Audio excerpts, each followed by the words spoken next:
Hello friends, welcome to create study fine. Friend, आज की इस वीडियो में बात करेंगे राज्य व्यवस्था खंड से जुड़ा हुआ प्रश्न जो यूपीएससी 2015 में पूछा गया था।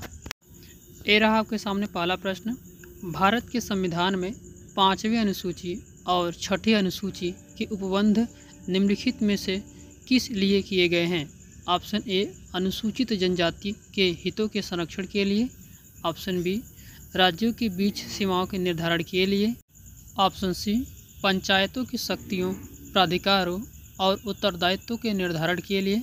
और ऑप्शन डी, सभी सीमावर्ती राज्यों के हितों के संरक्षण के लिए।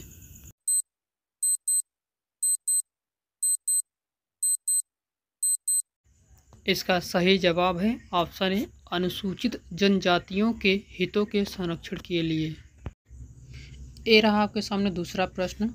भारत में संसदीय प्रणाली की सरकार है क्योंकि ए, लोकसभा जनता द्वारा प्रत्यक्ष रूप से निर्वाचित होती है। बी, संसद संविधान का संशोधन कर सकती है। सी, राज्यसभा को भंग नहीं किया जा सकता। और डी, मंत्रिपरिषद लोकसभा के प्रति उत्तरदायी है।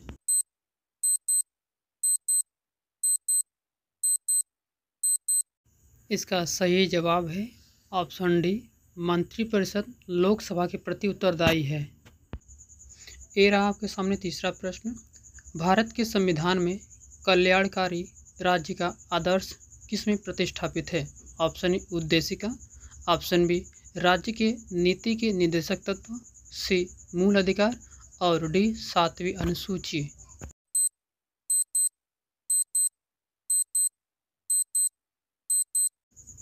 इसका सही जवाब है ऑप्शन बी, राज्य के नीति के निर्देशक तत्व।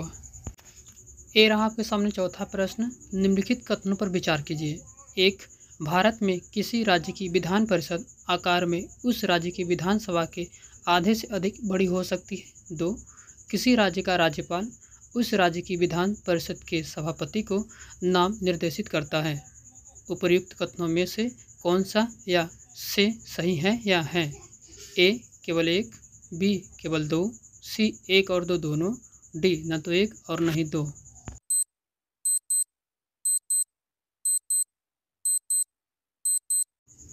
इसका सही जवाब है ऑप्शन डी, न तो एक और न ही दो।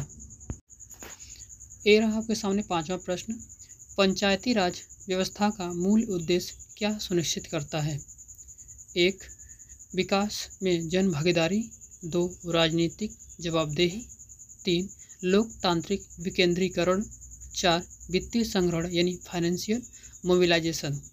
नीचे दिए गए कूट का प्रयोग कर सही उत्तर चुनिए। ऑप्शन ए, केवल एक, दो और तीन।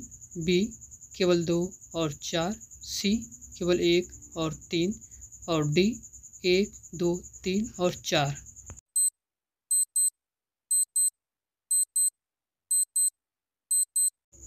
इसका सही जवाब है ऑप्शन सी, केवल एक और तीन। ये रहा आपके सामने छठा प्रश्न। भारत की प्रभुता, एकता और अखंडता की रक्षा करें और उसे अक्षुण्ण रखे, यह उपबंध किसमें किया गया है? ये रहा आपके सामने ऑप्शन ए, संविधान की उद्देशिका। बी, राज्य के नीति के निर्देशक तत्व। सी, मूल अधिकार। और डी, मूल कर्तव्य।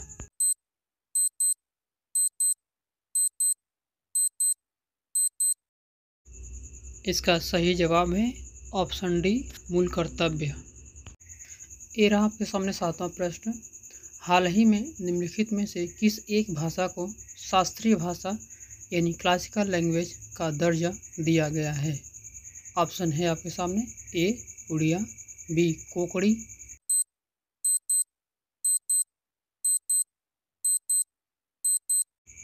इसका सही विकल्प है ऑप्शन ए, उड़िया। ये रहा आपके सामने आठवां प्रश्न। निम्नलिखित में से कौन भारत के संविधान का अभिरक्षक यानी कस्टोडियन है? ये रहा आपके सामने ऑप्शन ए, भारत का राष्ट्रपति। बी, भारत के प्रधानमंत्री। सी, लोकसभा सचिवालय।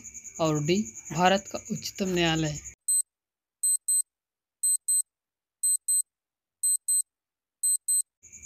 इसका सही ऑप्शन है डी, भारत का उच्चतम न्यायालय। ये रहा आपके सामने नवा प्रश्न।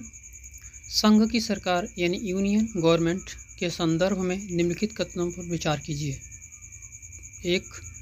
राजस्व विभाग संसद में प्रस्तुत किए जाने वाले केंद्रीय बजट को तैयार करने के लिए उत्तरदायी है। 2. भारत का संसद के प्राधिकरण यानी ऑथराइजेशन के बिना कोई धन भारत की संचित निधि से निकाला नहीं जा सकता। 3. लोक लेखा से किए जाने वाले सभी संवितरणों यानी डिसबर्समेंट्स के लिए भी भारत की संसद के प्राधिकरण की आवश्यकता होती है। उपर्युक्त कथनों में से कौन सा या से सही है या है? ऑप्शन है आपके सामने। ए केवल 1 और 2, बी केवल 2 और 3, सी केवल 2 और डी 1, 2 और 3।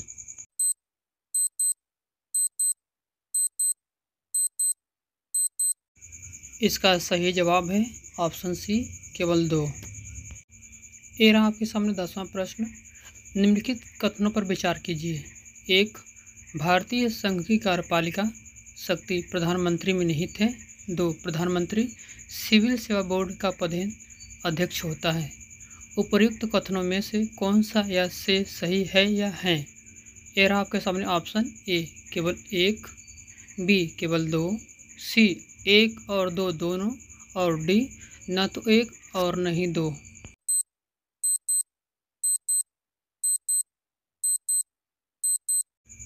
इसका सही जवाब है ऑप्शन डी न तो 1 और न ही 2। ये रहा आपके सामने 11वां प्रश्न।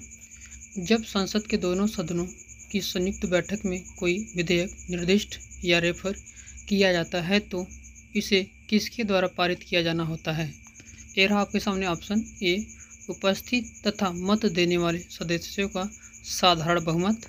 बी उपस्थित तथा मत देने वाले सदस्यों का 3/4 बहुमत।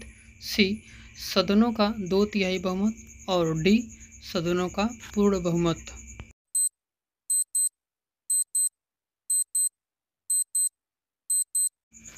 इसका सही जवाब है ऑप्शन ए उपस्थित तथा मत देने वाले सदस्यों की साधारण बहुमत।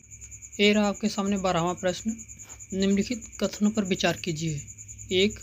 राज्यसभा में धन विधेयक को या तो अस्वीकार करने या संशोधित करने की कोई शक्ति निहित नहीं है। 2. राज्यसभा अनुदानों की मांगों पर मतदान नहीं कर सकती। 3. राज्यसभा में वार्षिक वित्तीय वितरण पर चर्चा नहीं हो सकती। उपर्युक्त कथनों में से कौन सा या से सही है या है? ए रहा आपके सामने ऑप्शन। ए केवल 1, बी केवल 1 और 2, सी केवल 2 और 3 और डी 1, 2 और 3।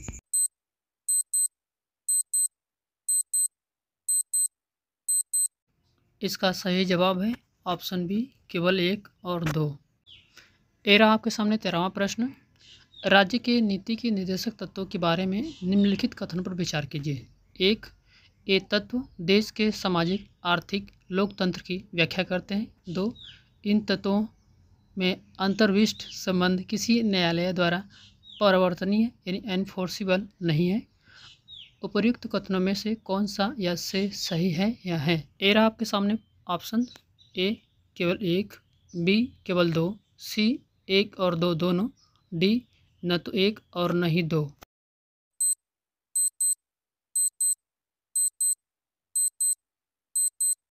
इसका सही जवाब है ऑप्शन सी 1 और 2 दोनों। ए रहा आपके सामने 14वां प्रश्न। भारत सरकार ने नीति आयोग की स्थापना निम्नलिखित में से किसके स्थान लेने के लिए की है? ए रहा आपके सामने ऑप्शन। ए मानव अधिकार आयोग, बी वित्त आयोग, सी विधि आयोग और डी योजना आयोग।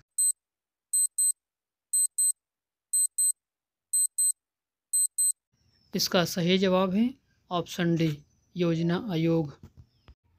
मित्रों, वीडियो अच्छा लगा हो तो लाइक शेयर सब्सक्राइब करना ना भूलें। Thank you.